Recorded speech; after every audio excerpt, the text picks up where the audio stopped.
The data center building boom has officially reached El Paso.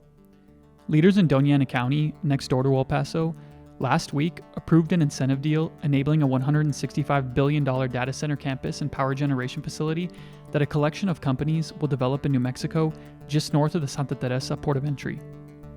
I'm diegom Mendoza-Moyers, a reporter with El Paso Matters, and I've been following this controversial data center proposal out in Santa Teresa, which could have a long-lasting impact on our region.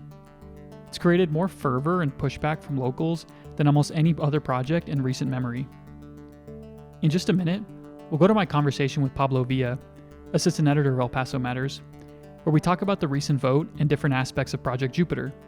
But Pablo and I spoke before we learned that the tech giants OpenAI and Oracle are the companies behind this massive data center campus, which makes sense, given the project's huge cost. But just keep in mind our conversation happened before we learned those details. Project Jupiter will require 2,500 workers during construction, and then will employ 750 full-time workers after it's built. The kind of figures that could really impact our region's economy.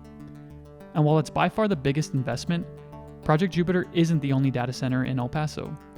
Meta will invest billions to develop a data center in northeast El Paso, and other companies are building smaller data centers in the lower valley and in other parts of town. El Paso City Council also recently approved an incentive package worth almost $900,000 to bring a company here called Fervorit, which makes data center cooling technology. Going forward, economic development in the El Paso region could be centered around building and servicing data centers. Whether the broad region of far west Texas and southern New Mexico has the water and electricity resources to support a wave of data centers isn't totally clear. Meta and Project Jupiter's developers, though, say their projects will use technology that doesn't consume a lot of water for cooling or electricity generation. Now, before we bring in Pablo, I want to mention that this El Paso Matters podcast episode is sponsored by Tani, Acosta, and Chaparro, truck crash and injury attorneys. Their team of local, seasoned trial attorneys are ready to help if you've been injured in a crash. Pablo, thanks for joining me. Diego, thank you for having me, and it's always a pleasure to be in the host chair. You know, this is not the hot seat, so good. But Diego, before we begin, I want to give you your flowers a little bit. I think you've been at the forefront of this project, or the developments in this project as it's been going along. You've even gotten accolades from Sarah Beth Berman, the CEO of the American Journalism Project, who has sort of given you your due in terms of you being sort of the person who has really given attention to this issue, and it certainly deserves it. As you mentioned, it's a $165 billion project, probably one of the most significant financial endeavors in this region and possibly the nation and possibly the world, right? So thank you very much for sharing a little bit more with our readers and with our audience about it. We'll get right to the questions if you're okay with that.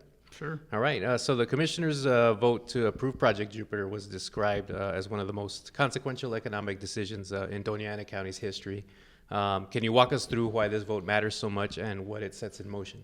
Yeah, well, I appreciate you pumping my ego a little bit there. Not that it's totally necessary, but yeah, I mean, the $165 billion is a really just eye-popping figure when you really think about it. I mean, I think sometimes we hear these, billions or millions or whatever, but when you really put it in perspective, I mean, $165 billion, I think the number that we use to put that in context is all of the counties or all of the properties in El Paso County collectively are valued at $95 billion. And so, in theory, this would exceed the value of the entire, all of the real estate in El Paso County. So it's a really huge deal. And like I mentioned at the top, I mean, we're talking 2,500 construction jobs to build it out. And then after that, 750 full-time workers there, both at the data center and at the power generation facility, which those employment numbers are quite a bit bigger than you see typically associated with data centers. I think Meta, for its facility, that's, a much smaller investment, but I think they've only said they're going to employ like 50 workers. So 750 is a pretty sizable number of employees, particularly in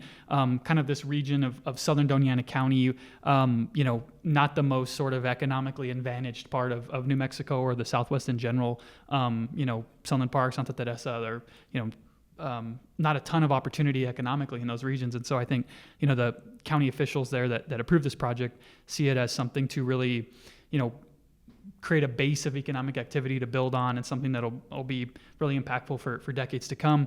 The sort of contentious part of it is the water and electricity usage, right? And that's the first thing everybody says when they think about a data center is, well, how much water is it going to consume? And to Project Jupiter's credit, right, it seems to be much less water intensive than other data centers that we hear about using this evaporative technology that can use like millions of gallons a day. They've committed to using 20,000 gallons on average, with kind of a cap, on high use days of 60,000 gallons, which it isn't really that much. And to put it in perspective, the refinery in El Paso uses over 1 million gallons a day, or at least it did last year. So, even 60,000 gallons versus 1.1 million is much less for a big industrial employer.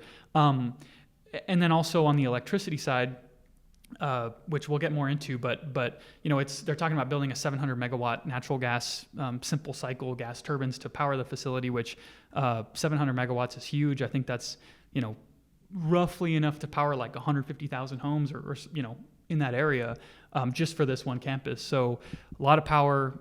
The water figures appear to be, manageable, and a big economic driver for the county. Is so you see why county commissioners, despite a lot of community pushback, went ahead and approved it.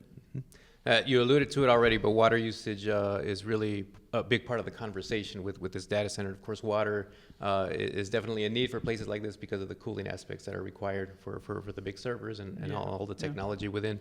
I think that conversation's enhanced because the history that Sunland Park, Santa Teresa have with unsafe drinking water, things you've reported on before, right? So how much of this fight is about the numbers themselves versus a lack of public trust in the local water infrastructure?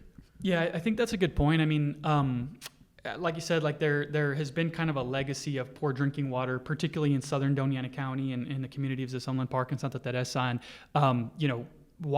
drinking water at homes with elevated levels of arsenic, which is, not safe for human consumption. And then other issues, like I think it was, almost 2 years ago in late 2023, there was kind of operator failures at some of the treatment plants that are operated by CRUA, or the Camino Real Regional Utility Authority, the utility just over the state line nearby here. And so at this one treatment plant, somehow a bunch of caustic soda got dumped into the water supply. And so customers had this like slimy water, and the pH was all off. And so it's the arsenic, it's this, and then it's just kind of a general lack of trust as a result in the water system by residents out there, which you totally understand. And I've covered it a little bit, and so have other reporters. But that, I think, it's kind of a separate issue from the data center, right? Because the data center says, well, look, we're going to try to use to the extent possible like non-potable water, or they're kind of saying, hey, look, we're not using at a level that's going to affect the drinking water supply of these communities. But the thing is, right, some of the members of the county board of commissioners that just voted on this project, they were also, because Doña Ana County and Sunland Park jointly, at least until recently, oversaw CRUA. And again, this gets a little confusing, but the point is that the same elected officials that approved this project were also overseeing CRUA when it was, having this disaster of, unsafe levels of arsenic in the water and the caustic soda getting dumped in and all these different things. And so if you're a resident out there, you can understand the lack of trust for the elected officials who, so we're supposed to trust you guys to make sure that Project Jupiter isn't going to take up our drinking water. You were the same ones that were overseeing this utility during a period of really serious failures. And so I think that is what drives the lack of trust, I guess, and some of the pushback. And one of the kind of poignant comments I thought at this meeting last week, where they voted on kind of a final approval of whether the project would go forward or not. There was hours of public comment, and you had this one resident, the comment kind of stuck with me, where he said, we only heard about Project Jupiter August 26th. That was approved September 19th, less than 4 weeks, that all this had to come together and a lot of things had to happen. And so some of the residents in Santa Teresa and Sunland Park are saying, you guys worked so quickly, and they're saying this to the County Board of Commissioners in Doña Ana, man, you guys worked so quickly to approve this project. Why didn't you work that quickly to improve our water supply? And of course there are complexities there, and it's not apples to apples, but that's the feeling among residents is, man, you guys jumped right, you did everything this company wanted you to do. Why didn't you sort of act with that level of urgency with the drinking water? So, you can understand the, lack of trust, I guess, among residents. Yeah, absolutely. And so you were at that meeting with the county commissioners all Friday, right? And it got a little contentious. And I want to ask you about that in a minute. But before we do, on the other, so you have the water concerns on the other end of the conversation. You also have concerns about energy, right, and energy consumption. So developers say they'll build their own microgrid, right, with natural gas turbines to power the data centers. What are the environmental and community implications of that plan? Yeah, so this is an interesting part of it because they're saying, look, we're going to basically have our own kind of, like they call it a microgrid, that's basically its own electricity system separate from El Paso Electric's, the broader grid El Paso Electric operates that serves most homes and businesses in our region. And they've actually said, it's a little bit confusing because El Paso Electric, they said earlier this year they'd been working for 2 years with these project developers behind Project Jupiter to sort of like build up the electric infrastructure to serve the campus. But then it turns out El Paso Electric won't build any generation for the facility, and it won't even be tied into El Paso Electric system. So that part confused me a little bit. It's like they've been working together for 2 years, but it won't tie into the system. But the broader point is that Project Jupiter's developers say, look, we're separate from your system, so us, building this is not going to affect your electricity prices or, make anyone's electric bills go up or anything like that. That's what they say. It be separate, unaffect, or won't affect El Paso Electric system. And so part of that is that, okay, so where's the power come from? Lonham Napier, the chairman of Borderplex Digital Assets, kind of the main company behind this project. And just as an aside, it's a little bit confusing sometimes because it's like this collection of companies developing Project Jupiter. It's this sort of Borderplex Digital Assets company that is not a lot of information about it. There's Stack Infrastructure. We think the eventual tenant company's Oracle. So anyways, it gets a little bit confusing. But Lonham Napier, the chairman of Borderplex Digital, kind of the face of the project, he said that this could require up to 1 gigawatt of power capacity, which is a ton of power. I mean, El Paso Electric's whole system is 2.8 gigawatts. So we're talking a third of El Paso Electric's whole system that spans from Hatch to Van Horn just for this one facility. So that's a ton of power. So they said that they're going to build initially a 700 to 900 megawatt natural gas power generation facility. Again, that's, like I said, that's a ton of power, somewhere in the neighborhood of enough capacity to power 150,000 homes, give or take. And I'll point out, El Paso Electric just built the Newman 6 power plant. They brought it into operation at the end of 2023. That's, that was like a huge project for them. That was 228 megawatts, so like a third of the size of what they're proposing to build here. So we're talking a lot of electricity, and they're saying they're going to use a simple cycle natural gas turbine, which apparently uses much less water than some of the gas turbines El Paso Electric uses. And I think the trade-off there is that these turbines that Project Jupiter will use potentially produce more carbon dioxide emissions, less water use, maybe a little bit more air pollution, kind of require more fuel to operate. So yeah, that's kind of the situation. They're going to build these turbines. Another part of it, some of the consultants for Borderplex Digital Assets have said, in addition to building a lot of natural gas generation capacity, they're also going to build like one of the world's biggest battery storage arrays, right? Which I thought was interesting. We don't really have any details about that, but apparently a very large energy storage component, which the reason you'd need that is because eventually you plan to rely on, probably solar power, right? Because you have to sort of, you charge the batteries up during the day and then you kind of, can run the data center at night with the batteries. So we think for now it'll, at least initially, largely be relying on fossil fuels, on natural gas, and then maybe shift to renewables over time. Just one other quick note, and we can touch on this again in a minute, but I just want to note, because this is a microgrid, it's not subject to the New Mexico Energy Transition Act, which is the state law that requires all the big utilities that sell power to customers. They have to supply clean energy at sort of certain milestones. So like currently, I think it's 40% of the energy they sell to customers has to be from renewables. By 2035, it's like 50%, and then 100% by 2045. But this amendment that happened in the New Mexico legislative session basically allows this microgrid to skirt that. And so that's kind of why most other electric utilities in New Mexico aren't really going to be investing a ton of money in new fossil fuel generation capacity, but this microgrid, they can basically keep burning fossil fuels till 2045. So just kind of an interesting element and a little sort of last minute amendment to a bill that enabled that. But yeah, that's the electricity situation we're going to be seeing more natural gas turbines out here in southern Doña Ana County. Yeah, a lot of power at stake here. Yeah. So proponents of this project, Lanham Napier included, they refer to this Project Jupiter as a generational opportunity, right, for jobs and investment and infrastructure and those kind of things. What kind of commitments have developers made, and how enforceable are the promises they're making? Yeah, and so this is a big one.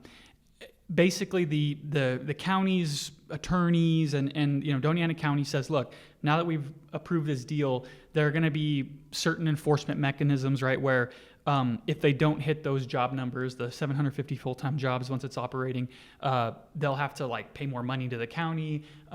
They're supposed to have to report regularly, on their water consumption and pollution and things like that.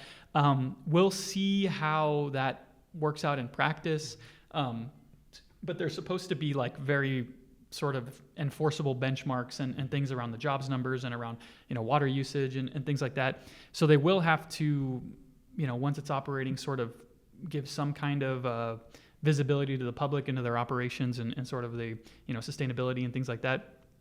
So there's that, but one other thing too that became binding in the deal was, we talked about the water issues over there in southern Doña Ana County.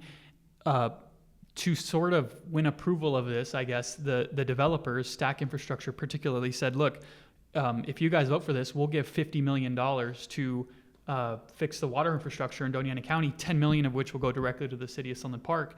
And so, if you're a county commissioner in Doña Ana, where else are you getting that money to invest in the water infrastructure this quickly and directly? So that's also a binding commitment now. And I think, we can get maybe a little bit more into some of the, questionable tactics, I guess, by the company to bring this project to fruition. But that was, I thought, a really interesting commitment to, a firm, concrete dollar figure to, hey, we can invest and make significant progress in improving the water situation and wastewater situation too over there. And that's now something they're going to have to live up to, at least if they want to, receive the full benefit of this incentive deal they got. And I'll just touch on basically the big benefit that went to the Project Jupiter's developers is in exchange for not having to pay property taxes over 30 years, which for a $165 billion investment, you'd think the property taxes would be really significant. They don't have to pay property taxes, but they're going to pay $360 million over the life of the deal directly to the county. So that's also another part of it. And in addition to this $50 million for water and wastewater, they also have to pay $360 million in lieu of taxes. So those are all, some of the binding commitments in addition to the reporting they said they'll do. Okay. You were at the meeting, and there was only one county commissioner who voted against the project. That was Susana Chaparro, right? And she cited the reason that she voted against it. She said that there wasn't an adequate amount of time that the community had to offer input, to learn a little bit more about what was going on and what was at stake. From everything you've seen, how valid are her concerns, that this moved too quickly? Yeah, I understood where she was coming from. I also understood why the other commissioners wouldn't reject a $165 billion investment in their county. But yeah, I got where Susana Chaparro was coming from, because there was a kind of sudden nature of this deal, right? Doña Ana County commissioners took this kind of preliminary vote on August 26th. Before that, I had never even heard of this, and this, again, we're talking about a $165 billion investment. With a lot of questions around the electricity and water. And I think the companies did a good job answering those questions, but there were huge questions that kind of came up out of nowhere in late August. And then it's next time we're going to be back for a final vote September 19th. And so, basically the county had 3 to 4 weeks to, try to answer all these questions from constituents and set up community meetings and all of this stuff. And that's, I think, in a lot of people's perspective, not really a lot of time to adequately address this. And I think it's fair to say, the community engagement part of it was a formality, right? I mean, I don't know that there was ever a world in which, the commissioners were going to get feedback from the community that urged a majority of them to vote against this. And so I think it was kind of a formality. And like, for example, Borderplex Digital, one of the representatives said they were going to be hosting meetings in Sunland Park twice a week for that time between August 26th and September 19th. And they had one meeting in Sunland Park, so not 6 or 8, it was one. And then another thing too, like I mentioned, in the New Mexico legislature, there was this bill, House Bill 93, that had kind of this last minute amendment that basically allows for a microgrid to still generate fossil fuels because they're not considered retail sales, which is kind of like a arcane, like Byzantine thing, like who cares? But really that was this last minute amendment that enabled this project. And so Susana Chaparro made this comment like, this has all been going on in Santa Fe. We didn't even know.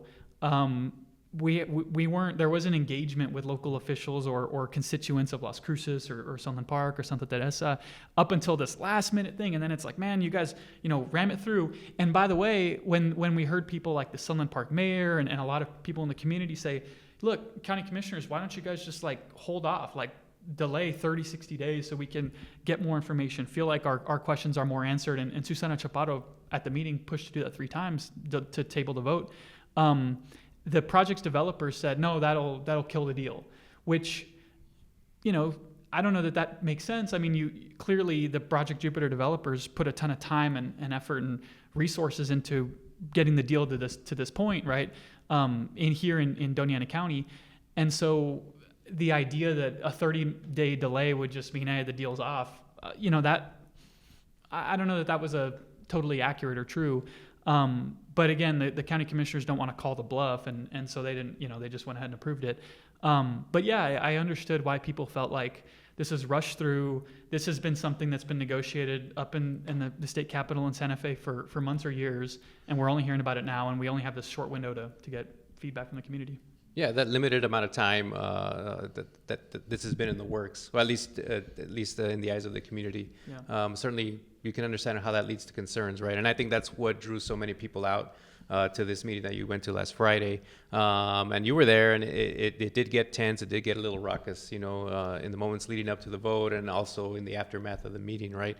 Can you tell us a little bit about what happened and what the residents were voicing deep concerns about? And what are the primary issues that drive that opposition? I know you kind of explained it, but can you go a little deeper and tell us a little bit about the meeting itself? Yeah, so it was interesting, big difference between when I went up to Doña Ana County Board of Commissioners meeting August 26th and when I came on September 19th, less than a week ago. I mean, this first time, August 26th, there was a crowd there, but, it was fine, whatever, public meeting, nothing remarkable.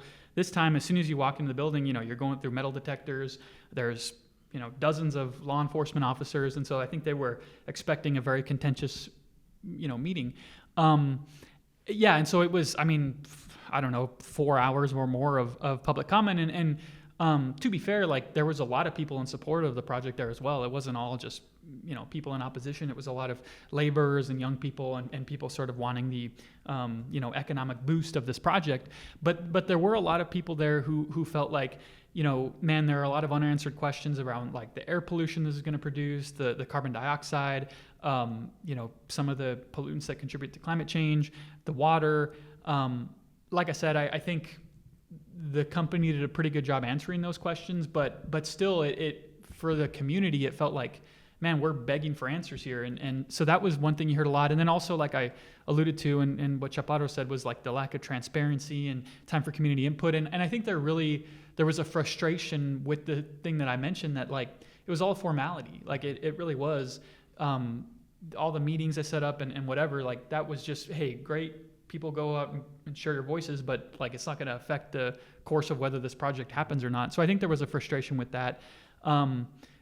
That was, kind of the substance of a lot of the public comment. But like I said, there was lots of people there that were in favor of it. People, several local students from high school saying, hey man, I would love to stay here in my home area of Las Cruces and have a place that I can work and, that would pay well. So it was a very intense meeting, a lot of emotions, a lot of shouting and, applause and all that kind of stuff. And then at the end, after the county commissioners did approve it, which was like at 5 o'clock or something like that, the meeting started at 9. So it was quite a long day there in the chambers. They finally approved it, and then a lot of the opponents of the project, they stood up and they said, they kind of formed like a line or a wall in the middle of the aisle, and they were shouting, and several law enforcement officers had to kind of stand between them and the dais. They were shouting at the county commissioners and calling them sellouts and things like that. At one point, they sort of did a pause in the meeting. And so one of the county commissioners, Manuel Sanchez, who represents Hatch, he came down to try to talk to some of the protesters or the opponents. And I mean, they were kind of screaming in his face and, shouting and laughing at him and stuff. So it got very heated. And you understand the emotions. I think some of the opponents feel like, man, you guys are really selling out our water resources, or, in exchange for some dollars, right? I think if you zoom out, you understand where the county commissioners were coming from, but I think it also stemmed from the lack of, kind of a feeling that like, hey, we're in a democracy, but do we really have any voice in whether this happened or not? I think there was some frustration about that. Yeah, this is going to significantly impact the lives of residents out there. It's also going to impact us here, right? I mean, we're sitting not too far from where the site is going to be, and it's $165 billion project just across the state line from here. How do you see Project Jupiter reshaping the economic and political relationship between southern New Mexico and here in El Paso? Yeah, I guess an interesting point. A guy from the New Mexico Economic Development Department, he kind of went up and spoke about how the benefits and whatever. But one thing he said that caught my attention was that they expect most of the workers and people sort of associated with Project Jupiter to live here in El Paso. Mm-hmm. And so I thought that was kind of interesting. Like they sort of accounted for that. And so, what that could mean for El Paso is I think the average salaries for the 750 people are between $75,000 and $100,000. And I believe the El Paso metro area median wage is like $60,000. So, an uptick in average wages and more people living here. And I don't know to what extent workers will come from elsewhere. Will it just be people from here who work there? But yeah, it's that kind of project where there will be a sizable benefit. I think if you compare the employment numbers here versus like a manufacturing plant, or like San Antonio's got the Toyota manufacturing plant that employs thousands, right? So the employment numbers aren't as big as relative to the $165 billion investment. It's not like, oh, we're going to get thousands and thousands of jobs, but it will be a lot of jobs. And maybe there's like the multipliers they talk about where, when you have so many jobs, that supports other jobs and, restaurants and whatever. So I think there will be a real economic reverberation. And we'll have to see how that plays out. An interesting note is the El Paso businessman and the owner of Flow Networks, this fiber optic cable company, Miguel Fernandez. He's very much involved in this as well.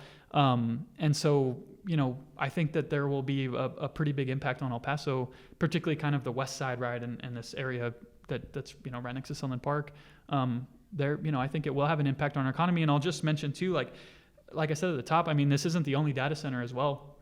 We have the Meta one, and we've got other data centers that are cropping up on the east side and in the lower valley that are much smaller, probably not as many employment numbers, but there are other data centers. There probably will be more.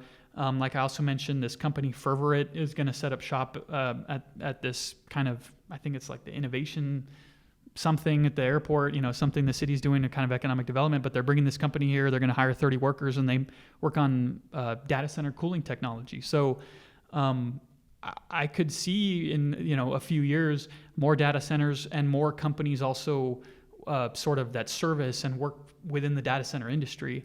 And I think that could be a really big impact on our economy that we look back on in 5 or 10 years and really see that play out. Yeah, we'll definitely be watching, right?